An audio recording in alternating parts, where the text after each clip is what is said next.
Haleluya. Happy Mother's Day. Untuk semua ibu di ruangan ini, mari kita berikan tepuk tangan. Terima kasih. Terima kasih untuk ibu-ibu yang telah me-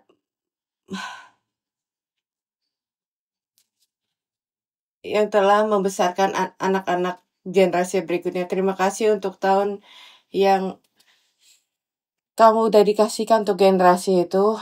Sekarang kita bisa bangkit dalam iman karena Engkau. Terima kasih. Pesan pada hari ini memiliki judul Perjanjian Suluh.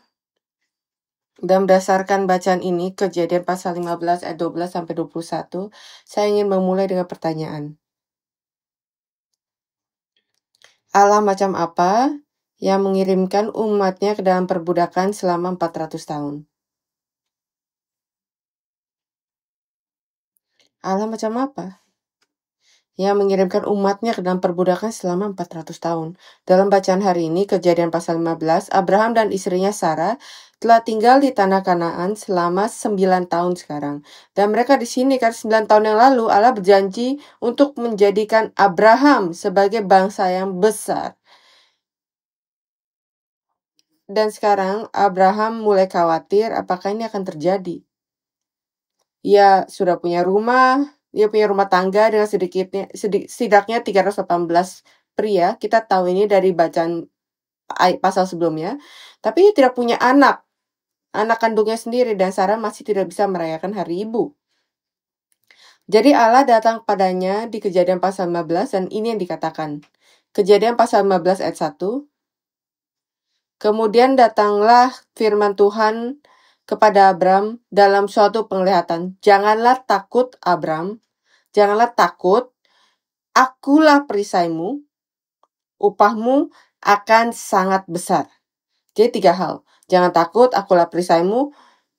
Upahmu akan sangat besar. Dan apa yang ditakutkan Abram? Ya mungkin takut ia tidak akan menerima upahnya kan? Tapi kenapa Allah mengatakan pada Abraham, aku akan menjadi perisaimu? Apa maksudnya ini?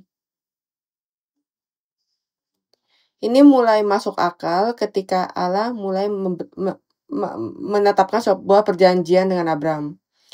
Dan kita bisa lihat di berikutnya kalau Allah membuat perjanjian. Dan perjanjian itu apa? Perjanjian itu seperti janji resmi dengan konsekuensi yang mengikat. Jadi apa yang mereka lakukan pada waktu dulu adalah mereka akan membelah hewan menjadi 2. Dan orang yang melakukan perjanjian akan berjalan di antara potongan hewan itu. Artinya adalah kalau saya melanggar perjanjian itu, kalau saya tidak menjaga atau saya menjadi yang mengingkari janji itu, saya akan berakhir seperti hewan itu. Jadi ini yang mereka katakan. Dan Allah membuat perjanjian dan dia menjanjikan Abraham bahwa ia akan memiliki banyak keturunan. Dan mereka akan tinggal di tanah Kanaan. Lalu Allah menunjukkan bagaimana halnya akan terjadi. Yang pertama, anak-anak Abraham akan menjadi budak di negeri asing, menderita selama 400 tahun. Namun Allah akan menghakimi bangsa itu dan mereka akan keluar dengan harta yang banyak. Dan mereka akan kembali ke tanah Kanaan pada generasi keempat. Dan setelah ini, ada perapian yang berasap dan suluh yang menyala muncul. Ini malam, dan itu ada gelap, dan tiba-tiba ada perapian yang berasap dan suluh yang menyala muncul. Dan Abraham melihat 2 hal ini berjalan di antara potongan hewan itu. Tapi Abraham sendiri tidak masuk atau tidak berjalan di antara potongan itu. Ini artinya apa? Ini artinya tanggung jawab untuk memenuhi perjanjian ini bukan ada pada Abraham, tapi pada 2 hal itu. Dan itu melanggar apa? Kita akan lihat kalau suluh yang menyala itu melambangkan keberadaan Allah. Dan Allah sendiri yang berjalan melalui potongan binatang itu. Ini adalah perjanjian satu arah. Allah sendiri yang akan mengambil semua tanggung jawabnya untuk memenuhi perjanjian ini. Jadi apa yang harus dilakukan oleh Abraham? Dia harus melakukan hal yang paling sulit dari semuanya. Sesuatu yang kita semua tidak jago, dia harus menunggu. Dan seperti yang kita lihat, dia tidak cukup baik melakukannya. Jadi kenapa kita harus peduli dengan perjanjian ini? Kenapa hal di masa lalu ada hubungan dengan kita pada saat ini? Perjanjian penting karena ini menyangkut keturunan Abraham. Dan melalui pekerjaan Kristus di kayu salib dan iman kita kepadanya, kita adalah keturunan Abraham secara rohania. Rasul Paulus berkata di Galatia pasal 3 ayat 7, dia bilang, jadi kamu lihat bahwa mereka yang hidup dari iman, mereka itulah anak-anak Abraham. Ini berarti bahwa semua yang dikatakan tentang keturunan Abraham dalam Kejadian pasal 15, itu juga bisa berhubungan dengan kita. Kita adalah orang yang hidup di tanah yang asing dan Allah adalah yang membawa kita dari tempatnya ke rumah kita, ke tanah perjanjian. Jadi apa yang harus kita lakukan? Kita harus melakukan hal yang tersulit. Ya, sesuatu yang tidak bisa kita lakukan dengan baik, yaitu kita harus menunggu. Jadi pagi ini saya ingin kita mengklaim perjanjian ini sebagai milik kita sendiri dan mengklaim Allah dari perjanjian sebagai milik kita. Dan saya ingin kita belajar untuk menunggu dalam iman. Amin. Yang pertama, apa itu perapian yang berasap? Hal pertama yang harus dilewatkan dari potongan-potongan daging itu adalah perapian berasap. Kita lihat di Kejadian pasal 17. Ini lambangkan apa? Ini melambangkan percobaan dan kesengsaraan yang dialami oleh umat Allah supaya iman mereka bisa bertumbuh dan matang. Ini adalah api yang membuat keturunan Abraham murni seperti emas. Dan untuk itu, mereka itu adalah perbudakan 400 tahun di Mesir. Ulangan pasal 4 ayat 20. Musa berkata, sedangkan Tuhan telah mengambil kamu dan membawa kamu keluar dari dapur peleburan besi dari Mesir untuk menjadi umat miliknya sendiri seperti yang terjadi sekarang ini. Jadi Mesir itu adalah dapur peleburan besi. Mereka harus menjaga iman mereka. Dan saya ingin kamu membayangkan dengan saya, kalau Mesir misalnya mengambil kebijakan luar negeri yang lebih memihak orang Israel. Misalnya Mesir berkata, oke, kalian orang Yahudi, orang Israel bisa melakukan apapun yang kalian lakukan. Ini adalah pasar yang bebas. Dan mereka menjadi kaya, bahagia, dan nyaman. Mulai dari zaman Yusuf dan 400 tahun kemudian, kamu pikir setelah 400 tahun, ketika Musa datang kepada mereka berkata, Allah telah mengutus aku untuk membawa kamu ke tanah Kanaan di mana kamu tidak memiliki harta benda, tidak ada sumber daya, tidak ada kesehatan, keamanan, kamu tidak tahu apapun tentang tanah ini. Menurut kamu mereka akan pergi nggak? Enggak kan? Mungkin mereka nggak tahu apa yang orangnya coba katakan, Tuhan apa ini?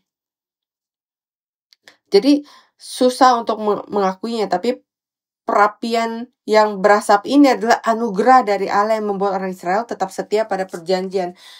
Setia. Dan membuat iman mereka teguh dan abadi. Dan ini berbicara tentang iman kita kan, kalau iman kita tidak bertahan sampai akhir, apa gunanya? Ketika Musa datang kepada orang Israel dan beritahukan mereka tentang rencana Allah untuk membawa mereka ke tanah Kanaan, mereka nggak terkejut, mereka kenal, dan mereka malah mengharapkan kalau Allah akan memberikan penyelamat mereka untuk membawa mereka ke tanah perjanjian. Ya kan? Jadi kita bisa lihat di Keluaran pasal 4 ayat 31, ketika Musa memberikan mereka rencananya, dikatakan mereka percaya, berlutut dan sujud menyembah. Mereka mengakui Allah ini sebagai Allah dari nenek moyang mereka, Abraham.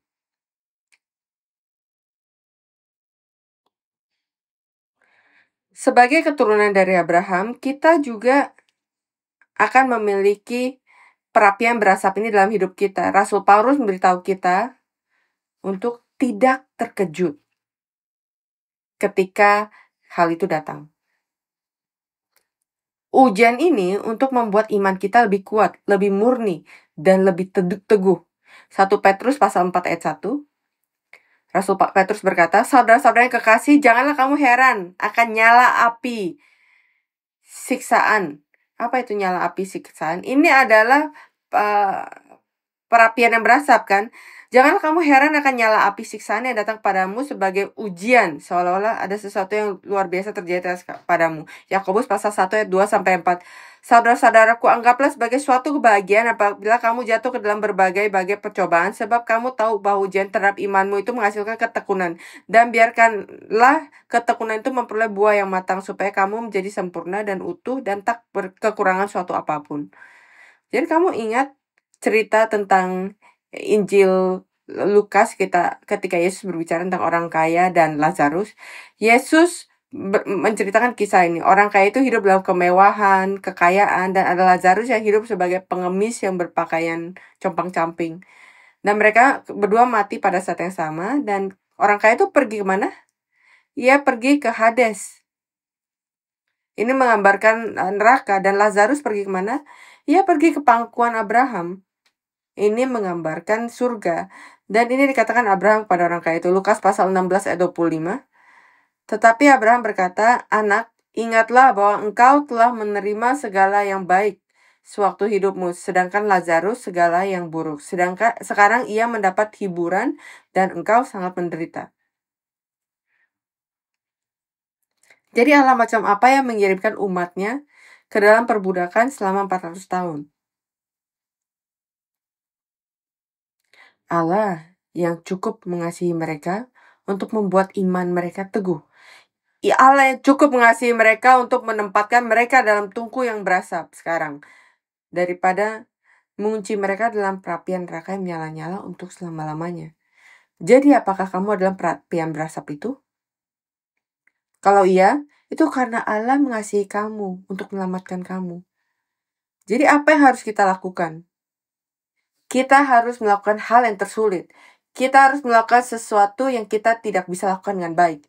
Kita harus menunggu. Yang kedua, suluh yang menyala. Setelah perapian berasap, muncullah suluh yang menyala. Dan ini juga melewati potongan hewan itu. Api dalam Alkitab seringkali melambangkan kehadiran Allah. Allah menampakkan diri kepada Musa bagaimana? Di semak yang terbakar. Di padang gurun Allah datang kepada orang Israel sebagai tiang api pada malam hari. Jadi api adalah manifestasi Allah, manifestasi ilahi, sebuah teofani. Ketika Allah ketika adanya hadirat Allah. Jadi suluh menyala melambangkan Allah sendiri yang berjalan di antara potongan hewan itu, dan Abraham tidak melakukannya. Apa artinya? Allah berkata, dalam perjanjian ini, kalau aku gagal, aku akan dicabik-cabik. Tapi jika kamu gagal, aku juga akan dicabik-cabik. Itulah yang dikatakan oleh Allah. Karena Abraham tidak berjalan di antara binatang itu, tapi Abraham juga masih menjadi janji dari perjanjian. Pernyataannya ia menerima perjanjian ini. Jadi Allah berkata, tidak peduli bagaimana, saya akan melakukannya. Ini adalah komitmen saya pada kamu. Dengan kata lain, Allah berkata kepada Abraham, saya adalah perisaimu. Apa yang dibawa Abraham ke dalam meja perundingan? Tidak ada kan? Apa yang kita bawa ke meja perundingan? Apa yang kita kontribusikan ke dalam keselamatan kita? Kamu tahu kita mengkontribusikan sesuatu dalam keselamatan kita. Kita memberikan dosa yang sehingga kita membutuhkan keselamatan itu. Jadi hanya hal itu yang kita berikan. Jadi apa yang harus dilakukan oleh Abraham? Ia harus menunggu. Tapi Abraham tidak pandai menunggu. Dalam bacaan berikutnya kita akan lihat di Kejadian pasal 16. Perjanjian telah dibuat, tapi Sarah masih belum bisa hamil. Dia belum bisa punya anak. Jadi apa yang Sarah lakukan? Sarah pergi ke Abraham dan dia kasih ide. Hei Abraham, ini adalah hamba saya dari Mesir. Dia masih muda. Dia umur bisa melahirkan anak. Ia jauh lebih muda daripada saya. Bagaimana jika kamu membuat dia hamil dan kamu penuhi perjanjian melalui dia? Kamu pikir Abraham akan melukai ide ini? Ya mungkin.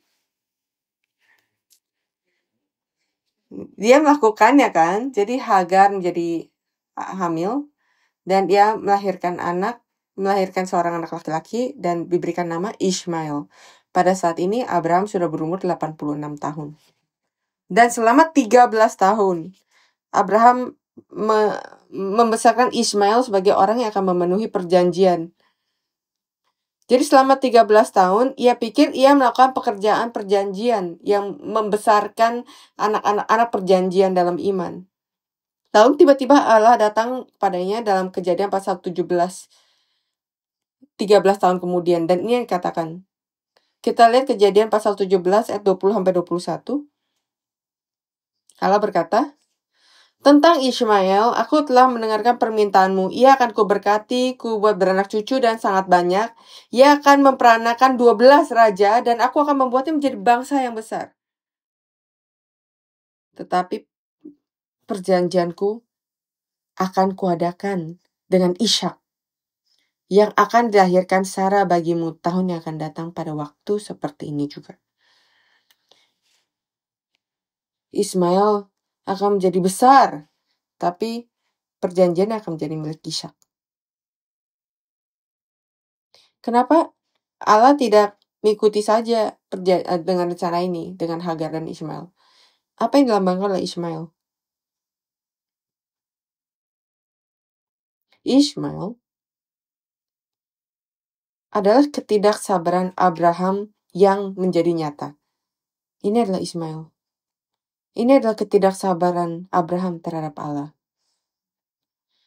Untuk mempercepat segalanya, Abraham mencoba memenuhi perjanjian itu. Ia mencoba memenuhi perjanjian dengan caranya sendiri dan bukan menurut cara Allah. Ia mencoba membuat perjanjian ini terjadi menurut waktunya, bukan waktu Allah. Dan katanya Ismail adalah Abraham yang mencoba berjalan di antara potongan-potongan hewan. Saya harus melakukan bagian saya, kata Abraham, untuk memenuhi perjanjian ini. Sekarang, kenapa Allah menolak Ismail dan kenapa harus Sarah, perempuan nenek-nenek yang berusia 90 tahun? Kenapa? Bukannya mustahil bagi dia untuk melakukannya. Tapi ini adalah alasan kenapa Allah memilihnya. Karena Sarah tidak bisa melakukannya. Maka Allah berkata, itu harus dia. Pada kenyataannya, Allah membentuk kerajaannya melalui Abraham. Bangsanya melalui Abraham. Dan itu mustahil buat manusia untuk membangun kerajaan Allah. Mustahil bagi manusia untuk ini terjadi. Tapi ini mungkin melalui Allah. Bisa terjadi dengan Allah. Jadi apakah kadang-kadang kita tidak sabar, kita menunggu Allah menjawab doa kita? Apakah kita menjadi tidak sabar? Allah, aku ingin kamu membangun gereja, menyelamatkan keluarga saya ingin kamu melakukan ini, melakukan itu. Kamu berdoa, selamatkan suami saya, istri saya, anak-anak saya. Kamu berdoa dan berdoa dan berdoa. Tapi Allah sepertinya nggak mendengarkan. Jadi kadang-kadang kita menggunakan cara manusia untuk melakukan hal surgawi.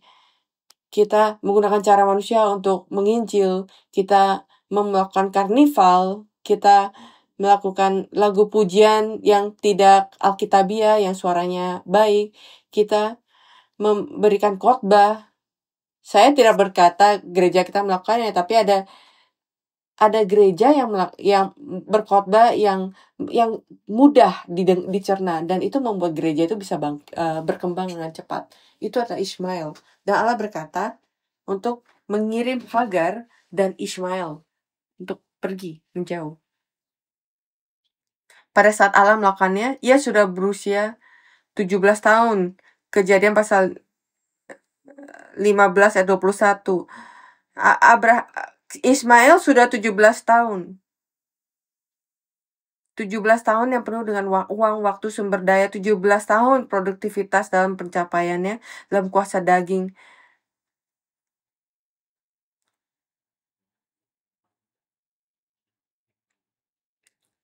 Ada ketakutan umum kalau menanti Allah membuat kita kurang produktif. Dan pada saat ini, zaman ini, produktivitas itu hal yang besar kan. Jadi setiap kebanyakan toko buku kan punya bagian hal seperti itu kan, yang memfokuskan pada produktivitas. Dan kadang-kadang saya pikir dengan menunggu Allah, tidak melakukan apapun, menunggu padanya untuk memenuhi perjanjiannya, apakah saya menjadi kurang produktif? Tapi pertanyaannya adalah ini, siapa yang bisa melakukan lebih? Saya? Atau Allah, surga dan bumi? Siapa yang bisa melakukan lebih? Itu adalah suluh yang berapi-api, bukan Abraham yang melalui dua binatang itu. Itu adalah Allah yang akan memenuhi perjanjian itu. Amin. Jadi apa harus kita lakukan? Kita harus melakukan hal yang tersulit. Kita harus melakukan sesuatu yang kita tidak bisa lakukan dengan baik. Kita harus menunggu. Yang terakhir, mari kita lihat penggenapan perjanjian suluh. Bagaimana perjanjian suluh digenapi? Singkat cerita, perjanjian itu digenapi dengan penantian. Kejadian pasal 15-16. Allah berkata kalau mereka akan kembali pada generasi keempat. Siapa generasi keempat ini? Dalam bahasa Ibrani, generasi adalah dor. Dan ini tidak mengacu pada waktu yang dibutuhkan dalam konteks ini. Tidak menunjuk pada jangka waktu hidup, tapi mengacu pada waktu yang dibutuhkan seorang anak untuk tumbuh dewasa, memiliki anak sendiri, itulah generasi. Jadi ia bilang mereka akan kembali pada generasi keempat. Jadi siapa generasi keempat itu? Abraham adalah pertama, karena Allah membuat perjanjian dengan Abraham. Dan Abraham harus menunggu waktu yang lama untuk generasi keduanya, Ishak, ya kan? Harus menunggu dan menunggu dan menunggu sampai ia berumur 100 tahun. Dan Ishak juga harus menunggu waktu yang lama untuk memiliki generasi berikutnya. Ia menikahi Ribka, istrinya, tapi istrinya juga tidak bisa melahirkan anak. Jadi selama 20 tahun mereka berdoa kepada Allah dan menunggu dan menunggu. Dan akhirnya Allah membuka rahimnya dan ia mengandung Esau dan Yakub. Nah, kita tahu ceritanya. Untuk kalian yang tidak ingat, ya, Esau menjual hak kesulungannya kepada Yakub. Jadi Yakub di mata Allah itu adalah anak sulung rohania dan ia yang menerima perjanjian suluh ini. Lalu Yakub memiliki begitu banyak anak kan. Jadi siapa generasi keempatnya? Ia memiliki anak yang sangat banyak. Ruben, Simeon, Lewi, Juda dan berikutnya. Jadi siapa generasi keempat? Apa patternnya? Abraham harus menunggu. Ishak harus menunggu. Apakah Yakub harus menunggu? Anak yang mana? Anak mana yang harus ditunggu oleh Yakub? Itulah untuk Yusuf. Istri keduanya, Rahel, tidak bisa melahirkan anak. Jadi Rahel dan Yakub harus menunggu dan menunggu. Dan akhirnya ia membuka rahimnya. Kejadian pasal 30 ayat 20-24. Lalu ingatlah Allah akan Rahel. Allah mendengarkan permohonannya serta membuka kandungannya. Maka mengandunglah Rahel dan melahirkan seorang anak laki-laki. Berkatalah ia, Allah telah menghapuskan aibku. Maka ia menamai anak itu Yusuf sambil berkata, mudah-mudahan Tuhan menambahkan seorang anak laki-laki lagi bagiku. Dan hidup Yusuf adalah hidup penuh penantian. Ketika Yusuf masih muda, Allah memberi mimpi. Kamu ingat ceritanya, Allah memberikan mimpi tentang saudara-saudaranya yang akan sujud kepadanya. Dan bahkan orang tuanya juga akan bersujud padanya. Kemudian Yusuf menceritakan mimpinya dan apakah mereka suka akan mimpinya? Enggak, mereka sangat membencinya kan. Tapi Yusuf mengingat mimpi ini. Dan tiba-tiba segala hidupnya menjadi kacau. Tiba-tiba saudaranya memutuskan untuk membunuh dia. Dan dia bilang, enggak. Mari kita jual saja. Jadi ya membuang mereka ke dalam lubang dan mereka menjual Yusuf ke Mesir dan hidupnya menjadi hancur dan ia bekerja di rumah Potifar selama bertahun-tahun. Dan apa yang terjadi? Istri Potifar datang kepadanya dan mencoba untuk menggodanya. Ia mencoba menggodanya untuk melakukan dosa seksual kan. Dan Yusuf, ia menolak. Sementara kakak laki-lakinya Ruben kalah pada dosa ini dan kehilangan hak kesulungannya. Tapi Yusuf menolak rayuan istri Potifar dan ia memiliki fokus kepada perjanjian. Dan oleh karena itu, ia dituduh dan ia dikirim ke penjara selama beberapa tahun. Tapi ia masih menunggu. Dan dalam penjara, ia menafsirkan mimpi juru roti dan juru minuman. Lalu apa yang terjadi? Juru minuman itu dikembalikan, terus ia pergi ke Firaun dan melupakan Yusuf. Dan ia harus menunggu lagi. Dia hanya menunggu dan menunggu. Dan pada saat waktu yang tepat, ketika Yusuf berusia 30 tahun, Allah meninggikannya sebagai Perdana Menteri dari Mesir. Dan pada akhirnya, ia bertemu dengan saudaranya dan mereka bersujud padanya dan mimpi ini digenapi. Hidup Yusuf adalah hidup yang penuh dengan penantian. Perjanjian suluh dipenuhi dengan menunggu.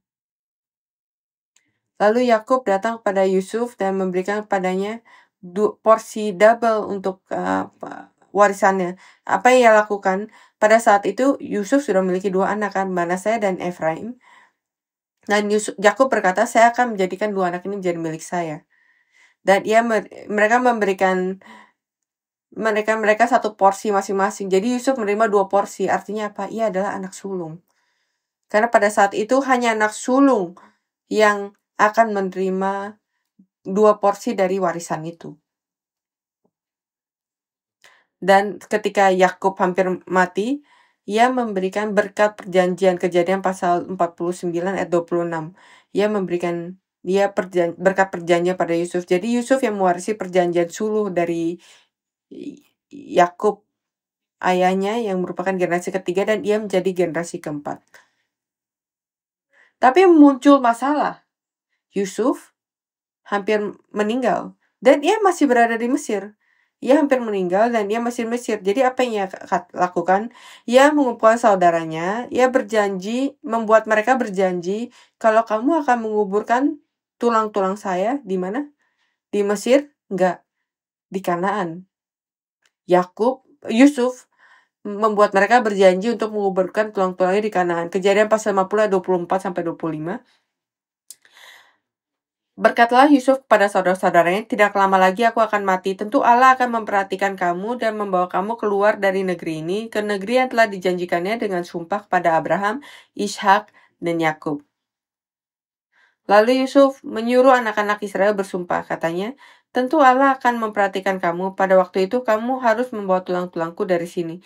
Kamu bisa lihat kalau matanya, fokusnya itu terfokus pada perjanjian suluh. Kamu bisa lihat kalau ia berkata kalau Allah pasti akan membawa kita keluar dari Mesir dan kembali ke tanah Kanaan. Jadi, kamu harus membawa tulang-tulang saya. Kehidupan Yusuf adalah kehidupan penantian. Dan tulangnya menjadi simbol dari perjanjian suluh bagi bangsa Israel. Selama 400 tahun perbudakannya, tulang Yusuf menjadi harapan, sumber harapan. Dan akhirnya, setelah 400 tahun perbudakan, selama 40 tahun perjalanan padang gurun, setelah 16 tahun penaklukan tanah Kanaan, tulang-tulang Yusuf dikuburkan di tanah Kanaan. Itu ada di Yosua pasal 24 ayat 32. Jadi, mulai dari waktu Abraham sampai tulang Yusuf dikuburkan, itu 692 tahun. Dan Allah memenuhi perjanjian suluh ini. Jadi penulis kitab Ibrani mencatat bahwa Yusuf benar-benar generasi keempat yang mewarisi perjanjian. Ibrani pasal 11 ayat 22. Karena iman, maka Yusuf menjelang matinya memberikan tentang keluarnya orang-orang Israel dan memberi pesan tentang tulang belulangnya.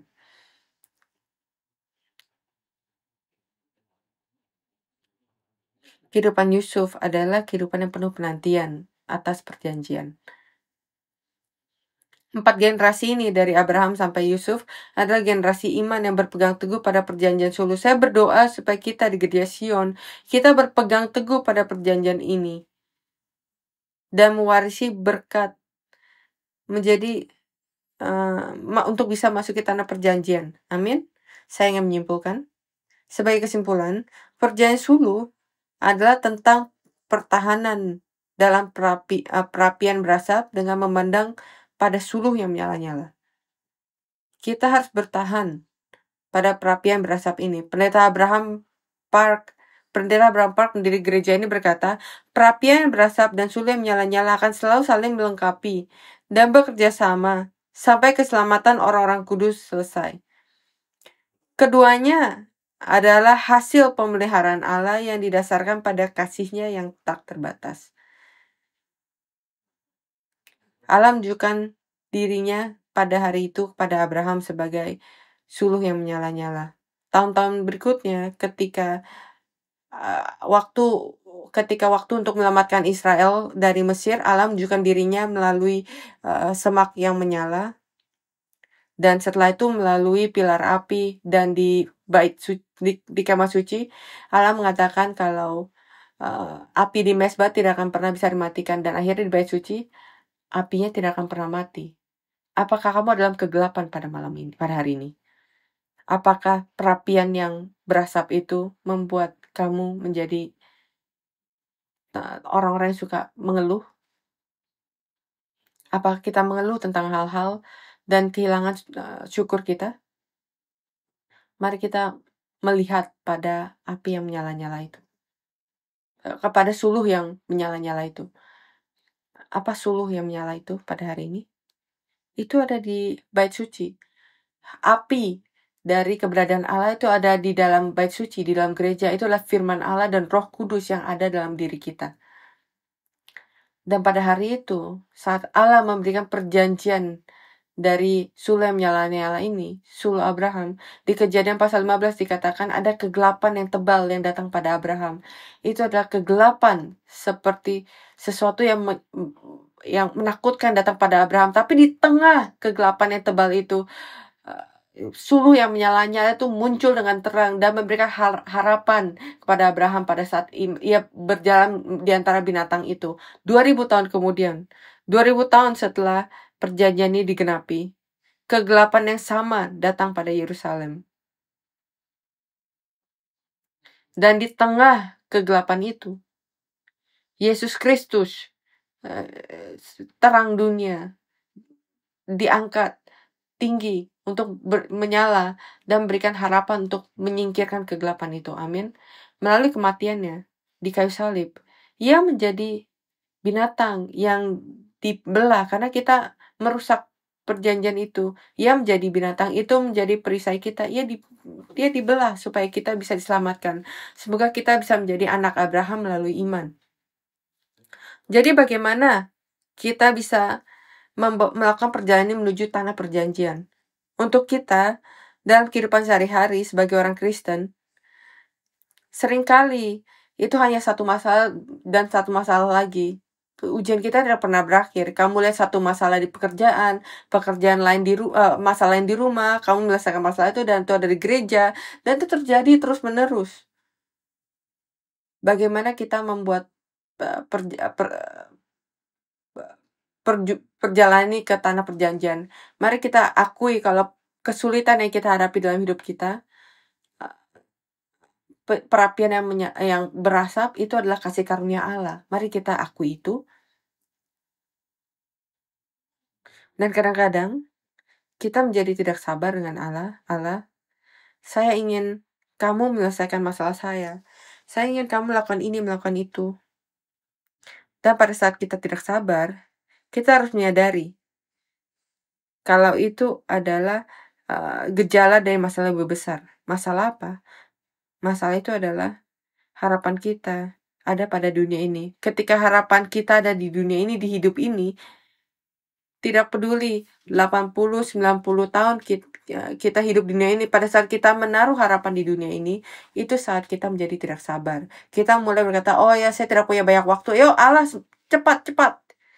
Tidak ada sisa waktu yang panjang untuk saya. Saya ingin kamu memenuhinya dengan cepat. Saya ingin melihat mimpi ini terjadi dalam hidup saya. Cepat.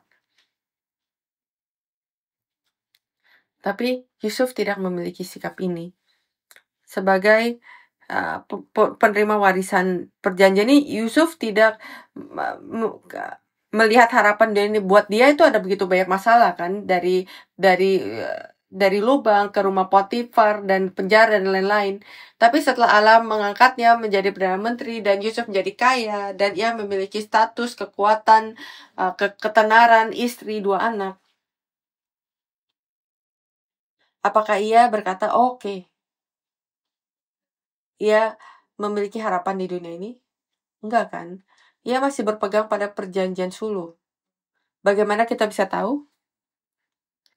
Ketika ia memiliki anak keduanya, Efraim, lihat apa yang ia katakan. Kejadian pasal 41 ayat 52.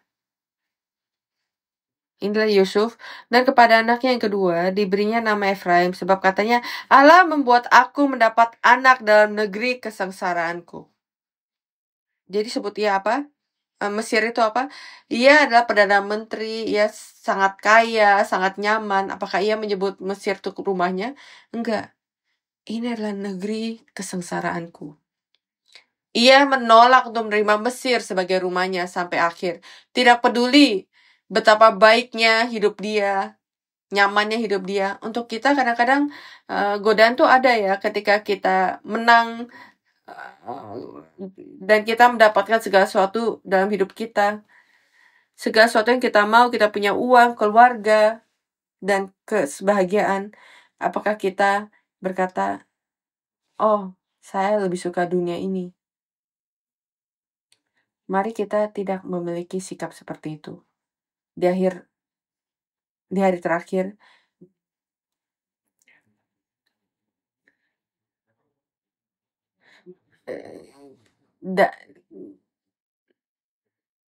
Daniel pasal 12 ayat 11-12.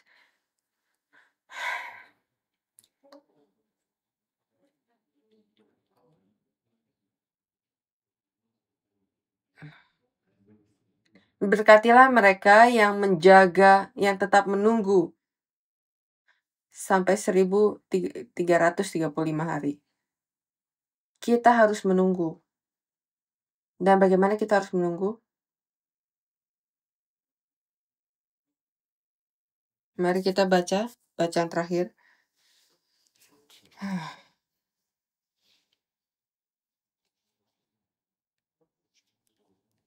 Mazmur 27 ayat 13-14. Sungguh yang percaya akan melihat kebaikan Tuhan, negara hidup nantikanlah. Maaf, Mazmur 127. Mazmur.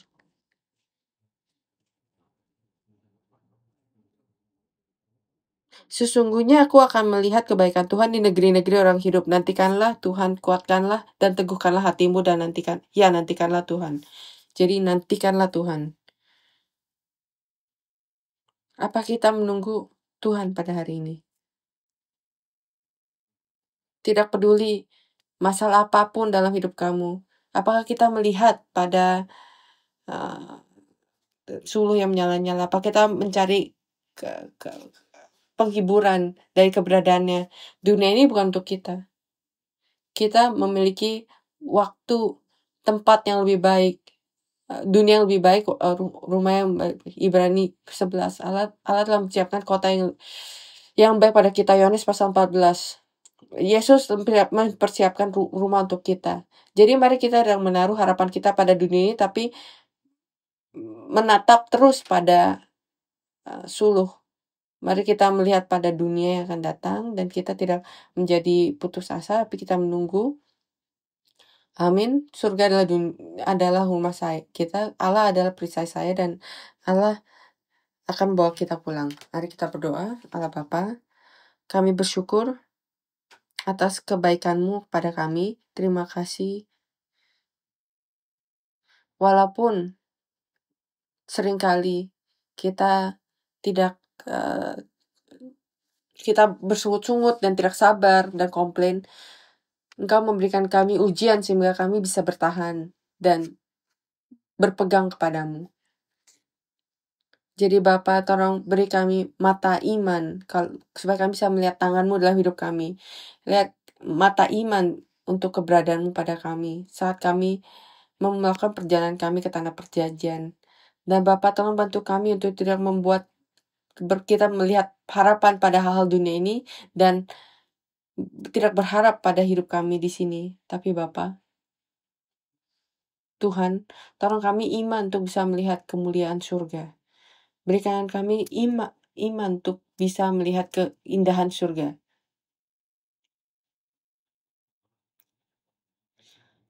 Jadikan pilar api Tuhan, sehingga ketika kami melakukan perjalanan dunia ini dan membuang kegelapan dalam hidup kami. Kami berdoa padamu dan dalam nama Yesus kami berdoa. Amin. Mari kita bersyukur.